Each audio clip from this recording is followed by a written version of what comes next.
معزز دوستو، روزے میں چند باتیں ایسی ہیں کہ جن کا کرنا مستحب ہے، یعنی ان کے کرنے سے ثواب میں زیادتی آتی ہے۔ وہ کون سی چیزیں ہیں؟ اس کی فہرست ہے، تقریباً 10 چیزیں ہیں آپ کے سامنے میں رکھ رہا ہوں۔ اللہ ہمیں اس پر عمل کی توفیق عطا فرمائے۔ نمبر 1، سورج ڈوبتے ہی نماز سے پہلے روزہ کھولنے میں جلدی کرنا۔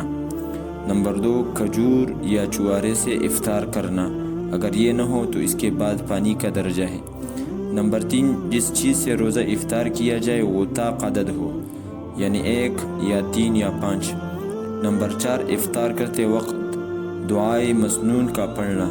مثال کے طور پر دعائے مسنون میں سے ایک دعا یہ بھی ہے: اللہم لک صمت و بک آمنت و علیک توکلت و علی رزقک افطرت۔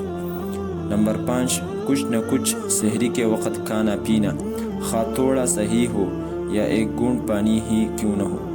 نمبر 6، سحری اتنی تاخیر سے نہ کرنا کہ صبح ہونے کا اندیشہ ہونے لگے۔ نمبر 7، زبان کو بیہودہ باتوں سے باز رکھنا اور ہر طرح کے حرام کاموں سے، مثلا غیبت اور چغلی کرنے سے بہرحال بچتے رہنا۔ نمبر 8، رشتہ داروں، محتاجوں اور مسکینوں کو صدقات و خیرات سے نوازنا۔ نمبر 9، علم کے حصول میں مشغول رہنا، تلاوت کرنا، درود شریف پڑھنا اور ذکر